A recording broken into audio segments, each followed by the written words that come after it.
Introduction. दोस्तों, स्वागत है आपका माइंड फोर्ज हिंदी में। आज हम बात करने जा रहे हैं एक ऐसी किताब के बारे में जो आपके पैसे के नजरिए को बदल सकती है। इसका नाम है the psychology of money by Morgan Housel. अक्सर हम सोचते हैं कि पैसे को समझना मतलब नंबर्स, फॉर्मूलास और कैलकुलेशंस को समझना। लेकिन मॉर्गन हाउसल हमें इस किताब की शुरुआत में ही बताते हैं कि पैसा सिर्फ गणित का खेल नहीं है, बल्कि ये हमारी सोच, हमारी साइकोलॉजी का खेल है। अगर पैसा सिर्फ नंबर्स से चलता तो दुनिया के सबसे अच्छे इन्वेस्टर्स हमेशा मैथमेटिशियंस और साइंटिस्ट्स होते। लेकिन हकीकत उल्टी है। कई बार एक आम इंसान जिसकी सैलरी बहुत बड़ी नहीं होती, वो धीरे धीरे करोड़ों बचा और बना लेता है। वहीं दूसरी तरफ कुछ ऐसे लोग भी होते हैं जिनके पास लाखों करोड़ों की इनकम होती है, फिर भी वे बैंकरप्सी तक पहुंच जाते हैं। फर्क उनके नॉलेज में नहीं, बल्कि उनके बिहेवियर में होता है। हाउसल कहते हैं कि फाइनेंशियल सक्सेस इस बात पर डिपेंड नहीं करता कि आप कितना जानते हैं, बल्कि इस पर कि आप कैसे बिहेव करते हैं। पैसा संभालने के डिसीजंस डर, लालच, धैर्य और ईगो जैसी इमोशंस से निकलते हैं। यही इमोशंस किसी को अमीर बना देते हैं और यही इमोशंस किसी को कंगाल भी कर सकते हैं। सोचिए, पैसा कमाना मुश्किल नहीं है, लेकिन उसे लंबे समय तक टिकाए रखना और स्टेडिली बढ़ाना, ये तभी पॉसिबल है जब आपकी साइकोलॉजी स्टेबल हो। इंट्रोडक्शन हमें ये समझाता है कि पैसा टेक्निकल चीज नहीं, बल्कि इमोशनल चीज है। एक्सेल शीट और कैलकुलेटर्स आपको डेटा दिखा सकते हैं, लेकिन उस डेटा को समझकर सही निर्णय लेना आपके माइंडसेट पर डिपेंड करता है। एक ही सिचुएशन में दो लोग अलग अलग डिसीजंस लेते हैं। कोई डरकर पैसे निकाल लेता है, तो कोई पेशेंस रखकर सालों तक इन्वेस्ट करता है। यही छोटा सा फर्क लंबे समय में बहुत बड़ा अंतर बना देता है। तो दोस्तों, इस किताब की शुरुआत हमें ये सिखाती है कि अगर आप पैसा समझना चाहते हैं तो पहले अपनी साइकोलॉजी समझिए। फियर और ग्रीड जैसे इमोशंस को कंट्रोल कीजिए और पेशेंस को अपनी सबसे बड़ी ताकत बनाइए। पैसे का खेल आपके बैंक अकाउंट से नहीं, आपके दिमाग से शुरू होता है, और यहीं से असली सफर शुरू होता है।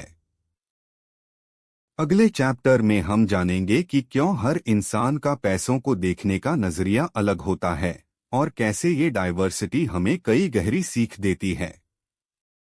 तो बने रहिए, क्योंकि आगे के चैप्टर्स आपके फाइनेंशियल सोच को बिल्कुल नई डायरेक्शन देने वाले हैं। Chapter 1, no one's crazy. दोस्तों, किताब का पहला चैप्टर है नो वंस क्रेजी, और इसका मतलब है कि पैसे के मामले में कोई भी इंसान पागल नहीं होता। हाँ, ये सुनने में थोड़ा अजीब लगता है, लेकिन मॉर्गन हाउसल यहाँ एक बहुत गहरी बात करते हैं। वो कहते हैं कि हर इंसान का पैसे के बारे में सोचने का तरीका अलग है, क्योंकि हर इंसान का एक्सपीरियंस अलग है। आपके पेरेंट्स ने अगर गरीबी देखी है, तो वो पैसे के मामले में हमेशा बहुत कॉशियस रहेंगे। वो हर खर्च को सोच समझकर करेंगे, क्योंकि उनके दिमाग में बचपन की स्ट्रगल की यादें हैं। वहीं अगर कोई ऐसे माहौल में बड़ा हुआ है जहां पैसे की कोई कमी नहीं थी, तो हो सकता है वो रिस्क लेने में कंफर्टेबल हो और खर्च करने में बिल्कुल हेजिटेट न करे। यानी जो डिसीजन किसी और को बेवकूफ़ी लगता है, वो डिसीजन उस इंसान के लिए बिल्कुल लॉजिकल हो सकता है। एग्जाम्पल के लिए सोचिए, अगर कोई इंसान स्टॉक मार्केट में इन्वेस्ट करने से डरता है, तो हमें लगता है कि वो अपॉर्चुनिटी मिस कर रहा है। लेकिन अगर उसने पहले स्टॉक मार्केट क्रैश में अपने सेविंग्स खो दिए हैं, तो उसका डर जस्टिफाइड है। उसकी नज़र में स्टॉक मार्केट एक रिस्की जगह है और उसका बिहेवियर उसकी रियलिटी से बना है। मॉर्गन बताते हैं कि ये डिफरेंस सिर्फ इन्वेस्टिंग तक सीमित नहीं है। पूरी इकोनॉमी में हर किसी का बिहेवियर उनके पर्सनल लाइफ एक्सपीरियंसेस से बनता है। अगर आपने कभी महंगाई के दौर में स्ट्रगल किया है तो आप हमेशा सेविंग्स को प्रायोरिटी देंगे। अगर आपने टेक बूम के दौरान पैसा कमाया है तो आप ज्यादा अग्रेसिव इन्वेस्टिंग करेंगे। इसलिए जब हम दूसरों के फाइनेंशियल डिसीजंस को जज करते हैं तो हमें समझना चाहिए कि उनकी कहानी, उनका बैकग्राउंड अलग है। ये चैप्टर हमें सिखाता है कि पैसे के मामले में टॉलरेंस डेवलप करनी चाहिए। दूसरों को क्रेजी कहने से पहले उनकी जर्नी समझिए। हो सकता है जो वो कर रहे हैं वो उनके लिए बिल्कुल सही हो, और यही अंडरस्टैंडिंग आपको बेटर इन्वेस्टर और बेटर डिसीजन मेकर बनाएगी। सोचिए, अगर हम अपने डिसीजंस को भी इसी नजरिए से देखें तो हमें पता चलेगा कि हमारी फाइनेंशियल हैबिट्स भी हमारे पास्ट से आती हैं। अगर हमें फ्यूचर इंप्रूव करना है तो हमें पहले ये समझना होगा कि हमारा प्रेजेंट माइंडसेट कहाँ से आया है। तो दोस्तों, पहला चैप्टर हमें ये सिखाता है कि पैसा सिर्फ नंबर्स का खेल नहीं, पर्सपेक्टिव का खेल है। दूसरों को जज करने के बजाय हमें उनकी कहानी सुननी चाहिए, और सबसे जरूरी अपनी खुद की कहानी को समझना चाहिए। क्योंकि जब आप जान जाते हैं कि आपकी साइकोलॉजी पैसे को कैसे इन्फ्लुएंस करती है, तभी आप बेटर चॉइसेस बना सकते हैं। अगले चैप्टर में मॉर्गन हमें बताएंगे कि पैसे और लक का क्या कनेक्शन है। क्यों कुछ लोग मेहनत के बाद भी उतना नहीं कमा पाते और कुछ लोग सही जगह सही समय पर रहकर फॉर्चून बना लेते हैं। ये समझना बहुत जरूरी है क्योंकि ये आपके पूरे इन्वेस्टिंग और सक्सेस के नजरिए को बदल सकता है। Chapter 2, luck risk. दोस्तों, इस चैप्टर में मॉर्गन बताते हैं कि सक्सेस और फेलियर सिर्फ हार्ड वर्क का नतीजा नहीं होते। लक और रिस्क दोनों का बहुत बड़ा रोल है, और अगर हम इन दोनों को समझ लें तो हम दूसरों को भी ज्यादा फेयर तरीके से जज कर पाएंगे और खुद के साथ भी ज्यादा कंपैशनेट रह पाएंगे। मॉर्गन एक एग्जाम्पल देते हैं बिल गेट्स का। गेट्स दुनिया के सबसे सक्सेसफुल एंटरप्रेन्योर्स में से एक हैं, लेकिन उनकी कहानी में लक का बहुत बड़ा हिस्सा है। वो एक ऐसे हाई स्कूल में पढ़े जहां अर्ली एज में कंप्यूटर अवेलेबल था, जो 1970s में बहुत रेयर चीज थी। दुनिया में हजारों स्कूल्स थे, लेकिन सिर्फ कुछ चुनिंदा स्कूल्स में ही कंप्यूटर्स थे। गेट्स सही जगह सही समय पर थे। उन्होंने हार्ड वर्क भी किया, लेकिन वो मौका उन्हें मिला क्योंकि वो लकी थे। अब सोचिए रिस्क का एंगल। उसी स्कूल में एक और स्टूडेंट था, केंट इवंस, जो गेट्स का करीबी दोस्त और उतना ही स्मार्ट था। केंट का सपना भी एक बड़ा एंटरप्रेन्योर बनने का था, लेकिन एक एक्सीडेंट में उसकी मौत हो गई। यहां रिस्क ने खेल बदल दिया। मॉर्गन कहते हैं कि ये स्टोरीज हमें सिखाती हैं कि सफलता और असफलता में सिर्फ टैलेंट और एफर्ट नहीं, बल्कि लक और रिस्क भी इक्वली पावरफुल फोर्सेस हैं। इसलिए अगर कोई बहुत सक्सेसफुल है तो सिर्फ उसकी मेहनत को क्रेडिट देना पूरी कहानी नहीं है, और अगर कोई फेल हुआ है तो ये अस्यूम करना कि उसने मेहनत नहीं की, ये भी गलत है। हमारे लिए लेसन क्या है? पहला, हमें एरोगेंस डेवलप नहीं करना चाहिए अगर हम सक्सेसफुल हैं, क्योंकि सक्सेस में हमारी मेहनत के साथ साथ कुछ अनसीन फैक्टर्स भी काम करते हैं। दूसरा, हमें दूसरों की असफलताओं को लाइटली नहीं लेना चाहिए। हो सकता है उन्होंने उतनी ही मेहनत की हो, बस उनके साथ रिस्क का कार्ड अनफेवरेबल निकल आया। सोचिए, आप स्टॉक मार्केट में इन्वेस्ट करते हैं और सडनली कोई unexpected global event market crash कर देता है। आपका डिसीजन सही था, रिसर्च सही थी, लेकिन रिस्क ने गेम बदल दिया। इसी तरह अगर किसी कंपनी का शेयर अचानक एक्सप्लोड कर जाता है और आप लकी होकर इन्वेस्टेड रहते हैं, तो ये सिर्फ आपकी स्मार्टनेस नहीं, थोड़ी किस्मत भी है। ये चैप्टर हमें ह्यूमिलिटी सिखाता है। जब हम अपनी सक्सेस को पूरी तरह खुद की मेहनत का नतीजा मानते हैं तो हम ओवर कॉन्फिडेंट हो जाते हैं, और जब हम दूसरों की फेलियर को उनकी गलती मानते हैं तो हम इनसेंसिटिव बन जाते हैं। मॉर्गन हमें बैलेंस की माइंडसेट अपनाने को कहते हैं। Be careful who you press and who you look down upon. तो दोस्तों, लक और रिस्क दोनों इनविजिबल हैं लेकिन पावरफुल हैं। इन्हें समझना फाइनेंशियल लाइफ को ज्यादा रियलिस्टिक और पीसफुल बना देता है। Chapter 3, never enough. दोस्तों, इस चैप्टर का नाम है नेवर इनफ, और ये बात हमें सोचने पर मजबूर कर देती है कि आखिर कितने पैसे को हम इनफ कहेंगे।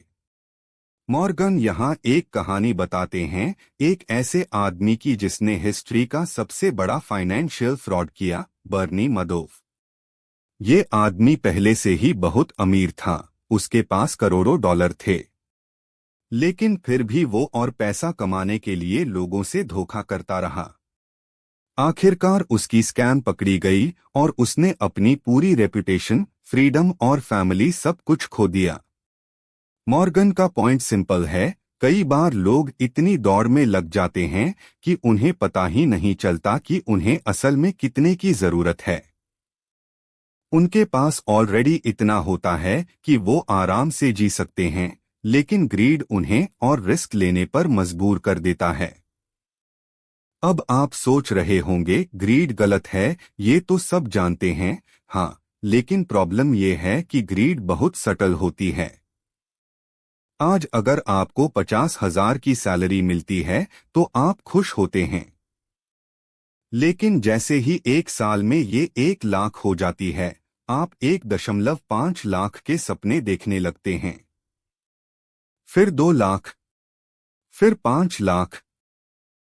ये दौड़ कभी खत्म नहीं होती। मॉर्गन कहते हैं कि इनफ का मतलब है ऐसा पॉइंट जहां आप खुश और सिक्योर महसूस करें, जहां आपको लगता है कि रिस्क बढ़ाकर सब कुछ खतरे में डालने का कोई फायदा नहीं।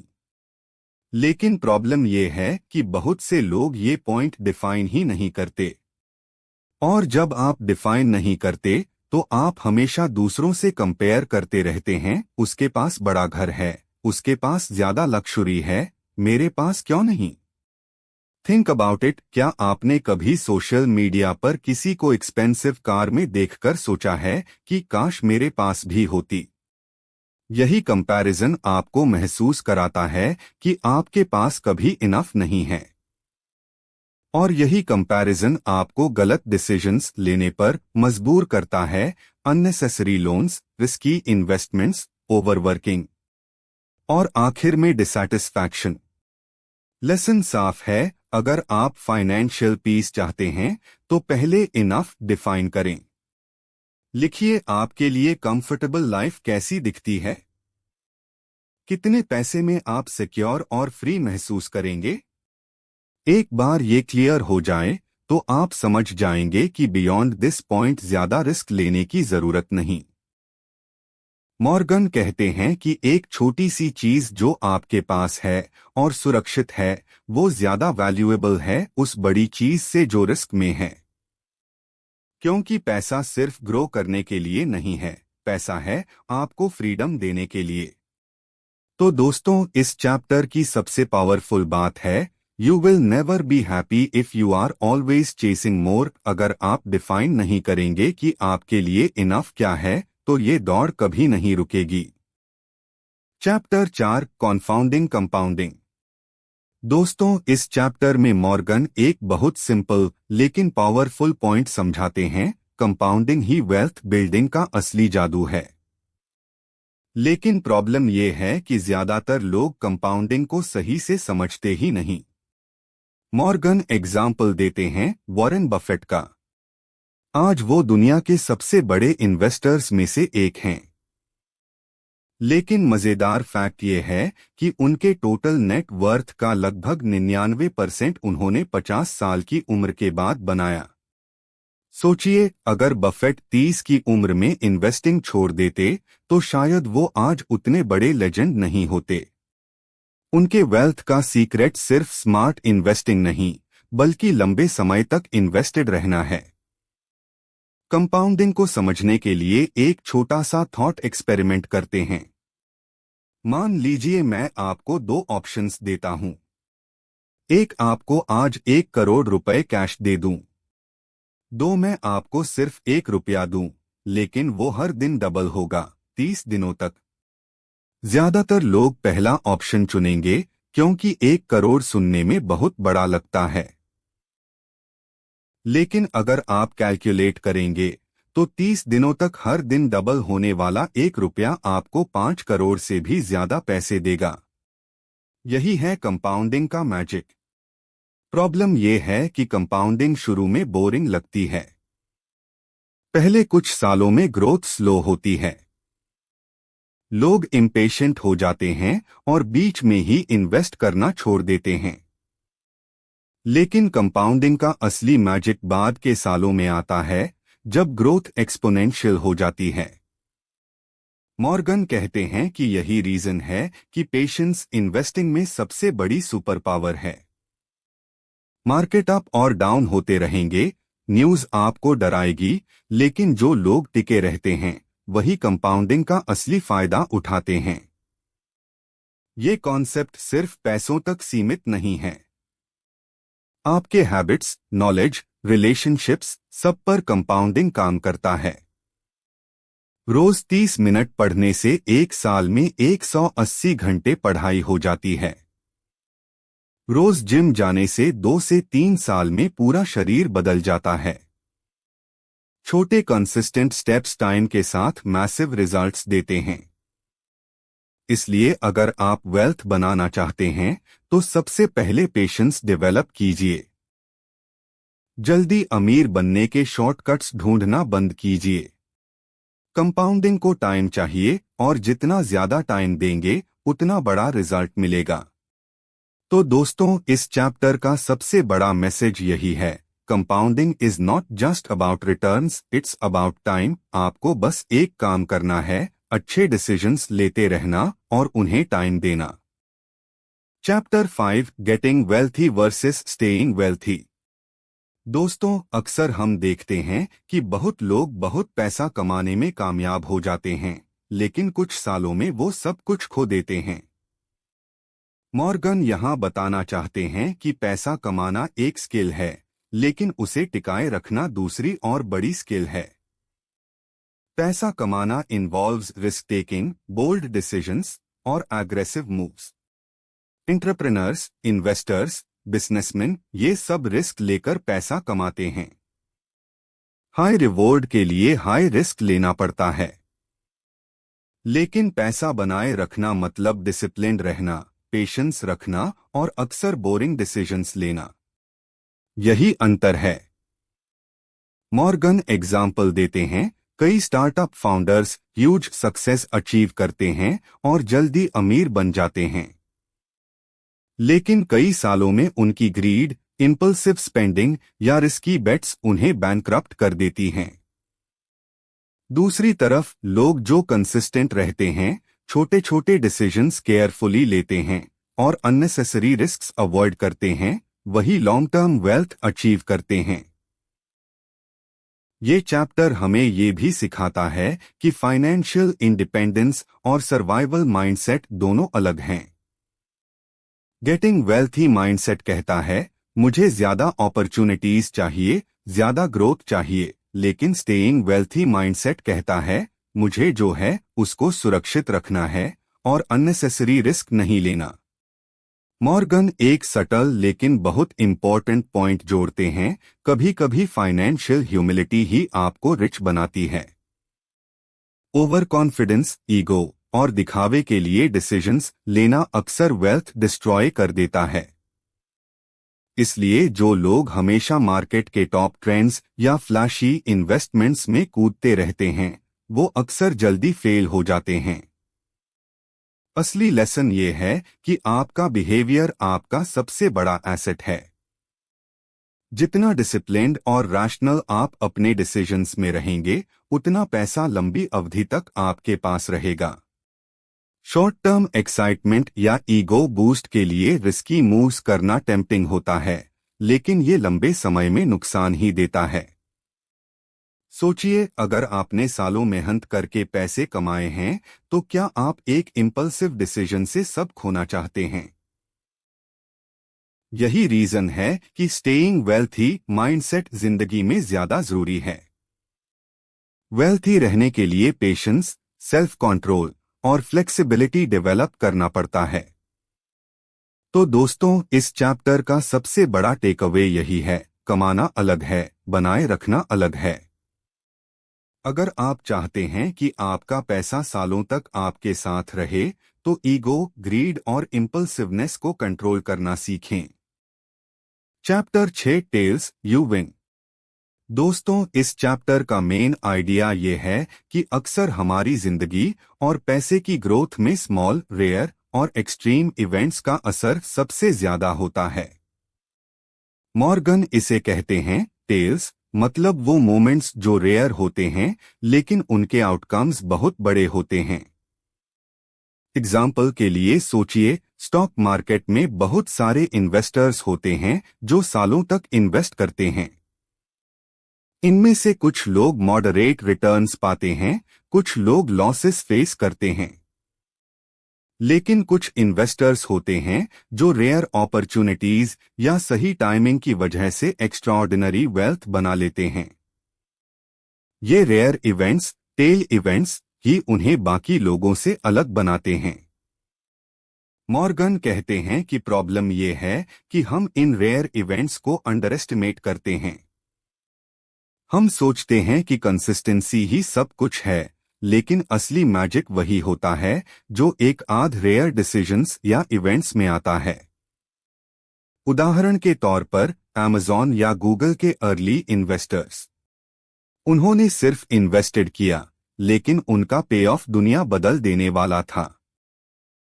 अगर हम सिर्फ एवरेज स्टोरी देखें तो ये इन्वेस्टर्स नॉर्मल ही लगेंगे, लेकिन टेल्स ने उन्हें एक्स्ट्राऑर्डिनरी बना दिया। ये कॉन्सेप्ट सिर्फ इन्वेस्टिंग तक सीमित नहीं है। आपके करियर, बिजनेस, रिलेशनशिप्स, कहीं भी रेयर पॉजिटिव इवेंट्स आपके लाइफ ट्रेजेक्टरी को कंप्लीटली बदल सकते हैं। उसी तरह रेयर नेगेटिव इवेंट्स भी मैसिव डैमेज कर सकते हैं। इसलिए फाइनेंशियल प्लानिंग में हमें सिर्फ एवरेजेस पर नहीं, एक्सट्रीम्स पर भी ध्यान देना चाहिए। मॉर्गन बताते हैं कि पेशेंस और रेजिलियंस की वजह से लोग टेल्स के फायदे उठा पाते हैं। अगर आप मार्केट या लाइफ में इंपल्सिव रिएक्शंस देते हैं, तो आप रेयर अपॉर्चुनिटीज खो देते हैं। वही लोग जीतते हैं जो वेट करते हैं, रिस्क को समझते हैं और एक्सट्रीम आउटकम्स के लिए प्रिपेयर्ड रहते हैं। लेसन साफ है, आपकी फाइनेंशियल स्ट्रैटेजी में बहुत कुछ नॉर्मल इवेंट्स से नहीं, बल्कि रेयर, एक्सट्रीम इवेंट्स से तय होता है। इसलिए अपने पोर्टफोलियो और डिसीजंस ऐसे डिजाइन करें कि छोटे नुकसान मैनेजेबल हों और बड़े अपॉर्चुनिटीज कैप्चर कर सकें। ये अंडरस्टैंडिंग आपको रियलिस्टिक और हम्बल बनाती है और साथ ही आपको एक्सट्रीम सक्सेस के लिए भी तैयार रखती है। तो दोस्तों, इस चैप्टर का बिगेस्ट टेक अवे यही है, big outcomes often come from small probabilities and rare events can define your entire financial journey. Small consistent steps important हैं, लेकिन कभी कभी एक टेल इवेंट ही आपको लेजेंड बना देता है। Chapter 7 freedom. दोस्तों, इस चैप्टर का मेन आइडिया ये है कि अल्टीमेट वेल्थ सिर्फ अकाउंट बैलेंस या एसेट्स में नहीं मापा जाता, बल्कि आपकी चॉइसेस और आपके समय पर कंट्रोल में मापा जाता है। मॉर्गन हाउसल इसे कहते हैं, money is a tool to gain control over your time. सोचिए, अगर आपके पास बहुत पैसे हैं, लेकिन आपको हर रोज बॉस के कहने पर काम करना पड़ता है, मीटिंग्स और डेडलाइंस में फंसे रहना पड़ता है, तो क्या ये फ्रीडम है? नहीं। वही पैसे अगर आपको अलाउ करें कि आप अपनी प्रायोरिटीज के हिसाब से काम करें, अपने समय का मालिक बने, तो वही असली वेल्थ है। मॉर्गन एग्जाम्पल देते हैं कि बहुत सारे वेल्थी लोग जो अपनी लाइफ में ओवरवर्क करते हैं वे असली फ्रीडम नहीं पा रहे। लेकिन कुछ लोग मॉडरेट वेल्थ के साथ स्मार्ट डिसीजंस लेते हैं और अपने समय, काम और रिलेशनशिप्स को कंट्रोल में रखते हैं। ये लोग साइकोलॉजिकली और फाइनेंशियली दोनों रूप से फ्री होते हैं। चैप्टर हमें ये भी सिखाता है कि टाइम ऑटोनॉमी सबसे बड़ा लक्ष्य है। पैसा सिर्फ टूल है, वो आपके पास हो सकता है, इन्वेस्ट हो सकता है, लेकिन अगर आपको खुद के काम करने का फ्रीडम नहीं है तो वो असली वेल्थ नहीं है। और यही रीजन है कि फाइनेंशियल प्लानिंग में फ्लेक्सिबिलिटी और ऑप्शनैलिटी बिल्ड करना जरूरी है। मॉर्गन बताते हैं कि फ्रीडम अचीव करने के लिए सबसे जरूरी स्किल है सिंप्लिसिटी और क्लैरिटी। अपनी लाइफस्टाइल को डिजाइन कीजिए ताकि आपको ज्यादा दिखावा या अननेसेसरी एक्सपेंसेस का प्रेशर न हो। कंपाउंडिंग और पेशेंस को इस्तेमाल कीजिए और अपने डिसीजंस में ऐसी जगह रखें जहां आप अपने समय और प्रायोरिटीज को कंट्रोल कर सकें। लेसन साफ है, पैसा सिर्फ पैसा नहीं है। पैसा एक टूल है फ्रीडम पाने का, और फ्रीडम ही वह चीज है जो आपको स्ट्रेस फ्री, कॉन्फिडेंट और ट्रूली रिच बनाती है। अगर आप अपनी वेल्थ को सिर्फ स्टेटस या लक्ष्य के लिए चेज कर रहे हैं तो आप फ्रीडम खो देते हैं। लेकिन अगर आप अपनी वेल्थ को अपने समय और चॉइसेस कंट्रोल करने के लिए यूज करते हैं तो यही असली सफलता है। तो दोस्तों, इस चैप्टर का टेक अवे यही है, wealth is the ability to fully control your time. पैसा अर्न करना इम्पोर्टेंट है, लेकिन उसे वाइजली यूज करना और अपनी लाइफ पर कंट्रोल रखना, यही असली गेम चेंजर है। Chapter 8, wealth is what you don't see. दोस्तों, हम सबने कभी न कभी किसी को luxury car, branded clothes, expensive gadgets के साथ देखा होगा और सोचा होगा, वाह, ये तो बहुत रिच होगा। लेकिन मॉर्गन कहते हैं कि जो चीजें आप देख सकते हैं वो जरूरी नहीं है कि असली वेल्थ को रिप्रेजेंट करें।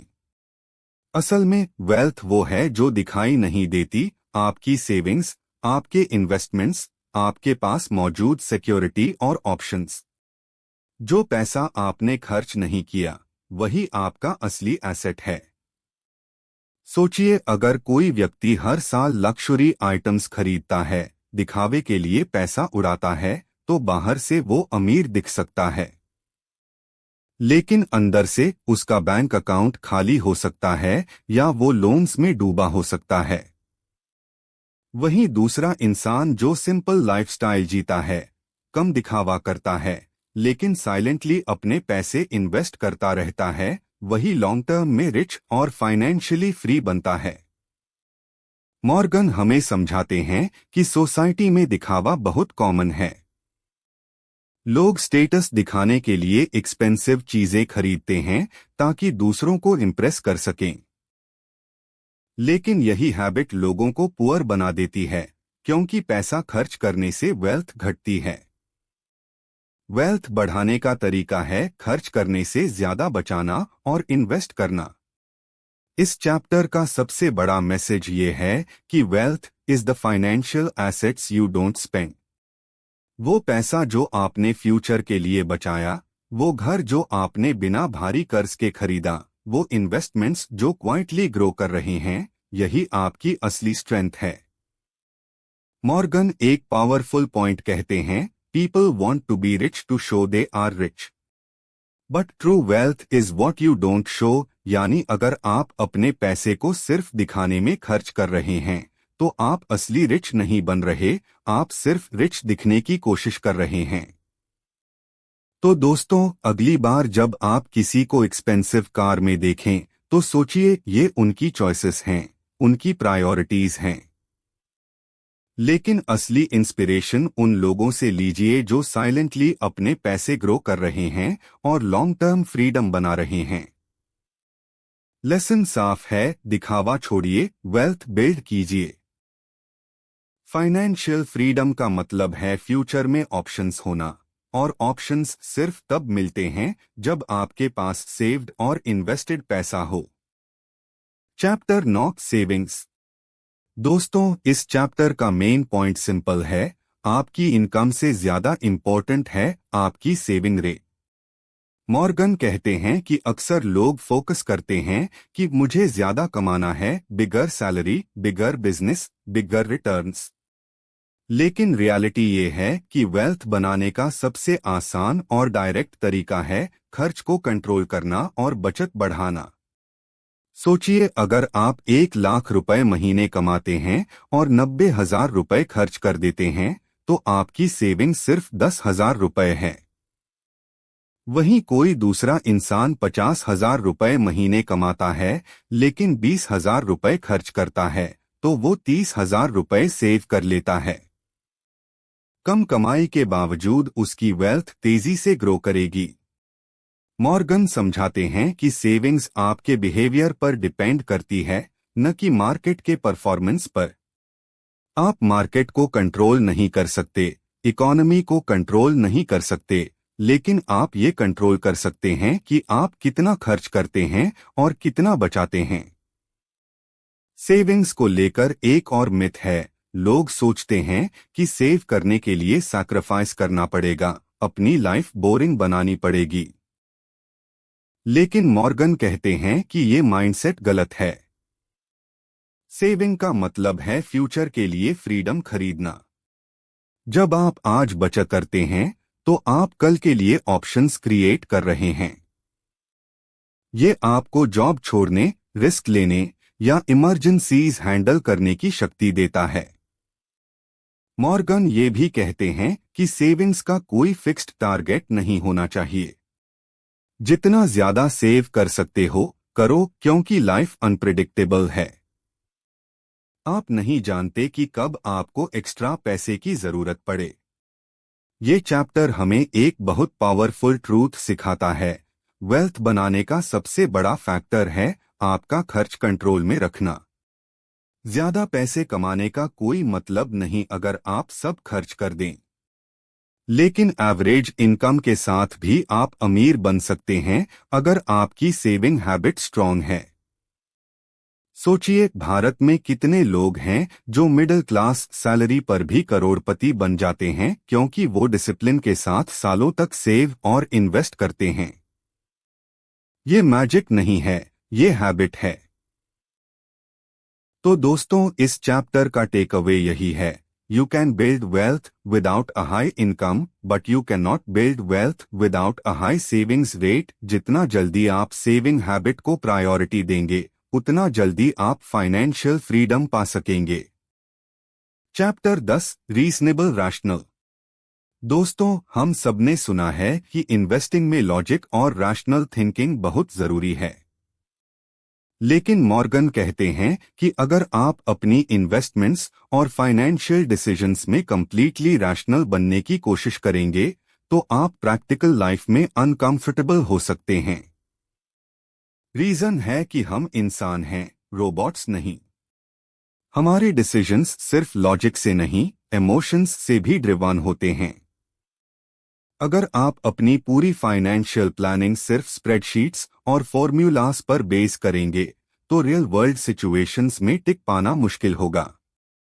मॉर्गन एग्जाम्पल देते हैं, थियोरेटिकली बेस्ट स्ट्रैटेजी हो सकती है कि आप मार्केट क्रैश के समय भी इन्वेस्ट करते रहें और कभी पैनिक में सेल न करें। लेकिन प्रैक्टिकली जब मार्केट 40 से 50% गिर जाता है और हर जगह नेगेटिव न्यूज़ चल रही होती है, तो कंप्लीटली रैशनल रहना मुश्किल हो जाता है। उस समय थोड़ा कंजर्वेटिव होना, कुछ कैश रखना और खुद को मेंटली सिक्योर फील कराना रीजनेबल है, और यही आपको लॉन्ग टर्म इन्वेस्टेड रहने में हेल्प करता है। इस चैप्टर का मेन लेसन यही है कि आपको अपनी फाइनेंशियल प्लानिंग ऐसी बनानी चाहिए जो आप इमोशनली हैंडल कर सकें। एग्जाम्पल के लिए, अगर थियोरेटिकली रिस्की पोर्टफोलियो ज्यादा रिटर्न्स दे सकता है लेकिन आपको रातों को सोने नहीं देता, तो उससे बेटर है थोड़ा कम रिस्की पोर्टफोलियो रखना। क्योंकि लॉन्ग टर्म कंपाउंडिंग तभी काम करेगा जब आप जर्नी में टिके रहें। रीजनेबल डिसीजंस वो होते हैं जो आपके बिहेवियर के साथ अलाइन हो। अगर आप कॉन्सर्वेटिव पर्सन हैं तो ज्यादा रिस्क लेने की कोशिश करके खुद को टॉर्चर मत कीजिए। और अगर आप एग्रेसिव इन्वेस्टर हैं तो हर छोटी मार्केट गिरावट में डरकर बाहर मत आइए। मॉर्गन का कहना है, aim to be pretty reasonable, not perfectly rational, क्योंकि रीजनेबल डिसीजंस ही सस्टेनेबल होते हैं। ये आपको लाइफ एंजॉय करने देते हैं और साथ ही इन्वेस्टिंग गेम में भी बनाए रखते हैं। तो दोस्तों, इस चैप्टर का सबसे बड़ा टेकअवे यही है, परफेक्ट डिसीजंस की जगह प्रैक्टिकल डिसीजंस लीजिए। वो डिसीजंस जो आप लंबे समय तक कंसिस्टेंटली फॉलो कर सकें, वही आपको वेल्थ और पीस दोनों देंगे। ये पार्ट 1 है, सेकंड पार्ट कल अपलोड होगा 6 PM। Subscribe for more free summaries.